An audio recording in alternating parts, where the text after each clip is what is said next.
I am Peter Schrager. What's up, Schrager? Joined by Jason McCourty, joined by Vince Goodwin. We were out all night with Team USA in Miami. We made it back for New York City. 11? We've been at Club 11. We are on one.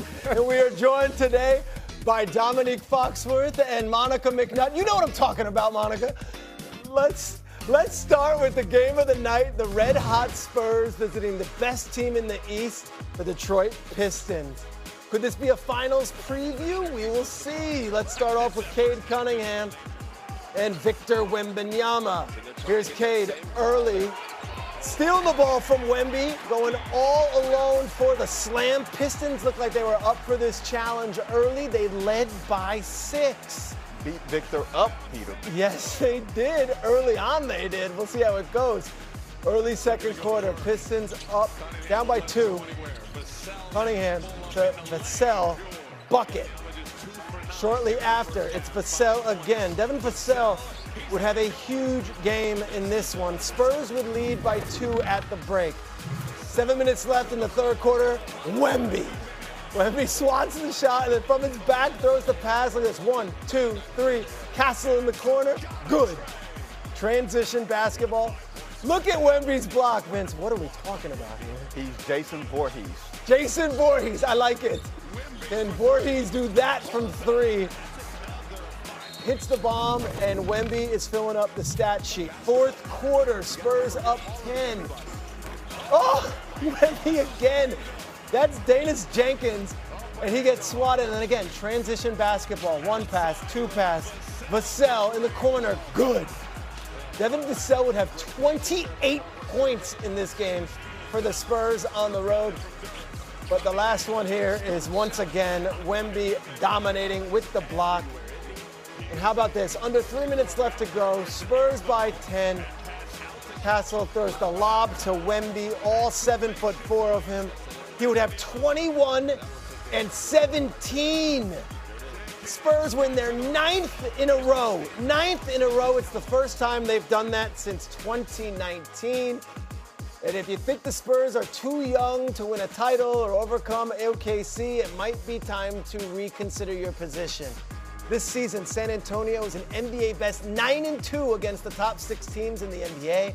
They are undefeated against the Pistons, Celtics, and Knicks out of the East, and they're 4-1 against the Thunder. We bring Monica McNutt in. We've got Vince here at the table. Monica, what did Wemby and the Spurs prove in last night's Monday night win versus the Pistons?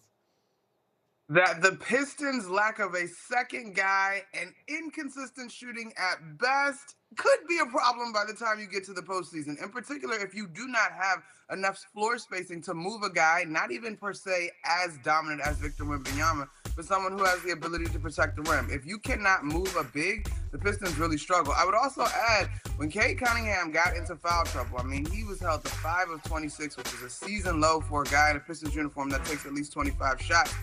That offense really, really stifled. And I understand some of the lineup changes in terms of trying to get your all-defensive unit out there, but it was just too much firepower on the other end for the Spurs in this one.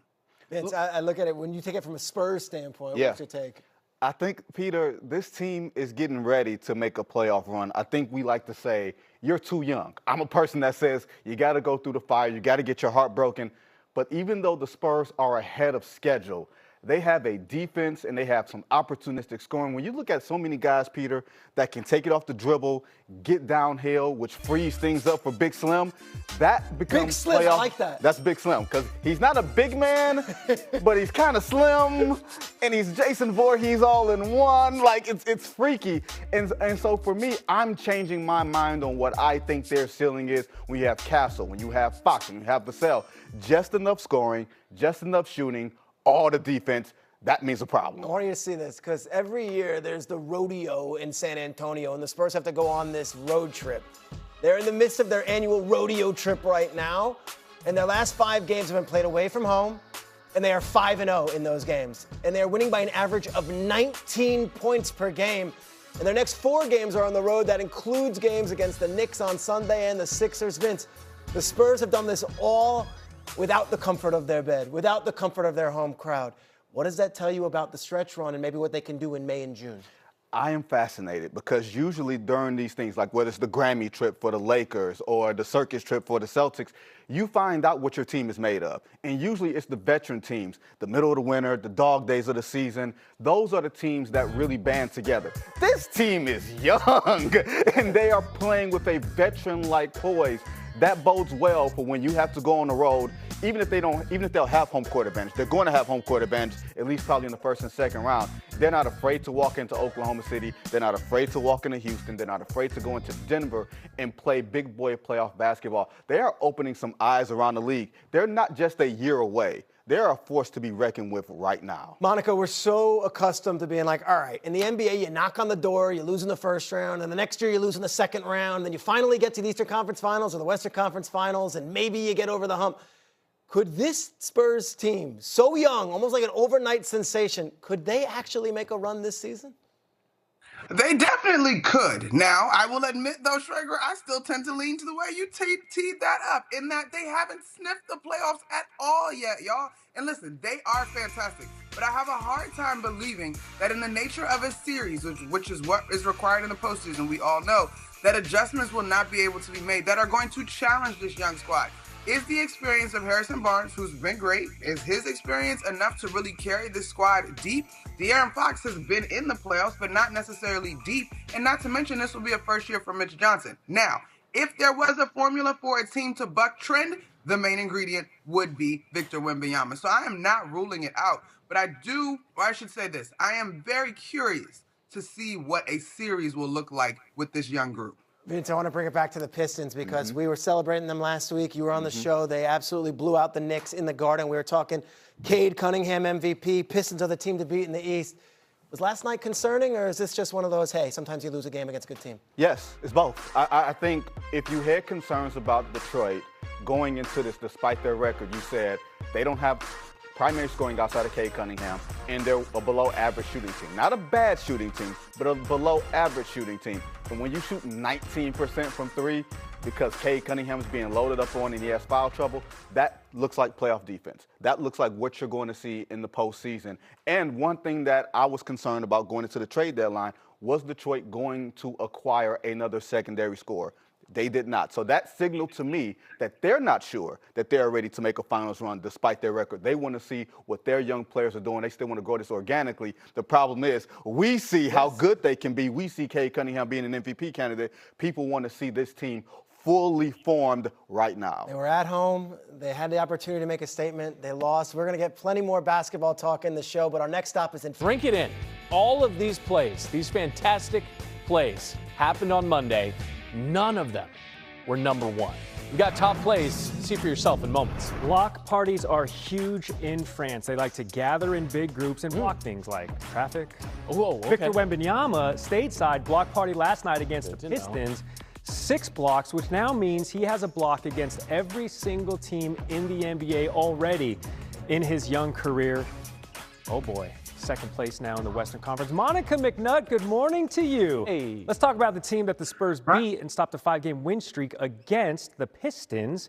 If and when they get to the playoffs, what concerns do you have surrounding that team? I got two, Streisky and Scott, and good morning, guys. The first is going to be, if Cade Cunningham gets in foul trouble, it is bad news Bears. And last night, you saw him trying to navigate holding on to that fifth foul pretty early into the basketball game. The second is what we have heard about this team in terms of their inability to shoot the basketball at a high level. 19% in the NBA in the year 2026 from the three-point line, deep into a postseason, even as much as legs get taken out over the course of a deep postseason run, not being able to shoot the basketball is absolutely going to be problematic. And you saw in this game that the Pistons struggled with moving Victor Wembanyama with those 6 blocks away from the rim. Knicks, meanwhile, are taking on the Cavs tonight. That's why our good friend, who never visits, one of our best friends, she would rather go. Wow. She would rather go to makes Cleveland the heart grow fonder than come to Bristol. But she's in Cleveland for this game. It's the Knicks. It's the Cavaliers. Monica, what is the significance of this one tonight?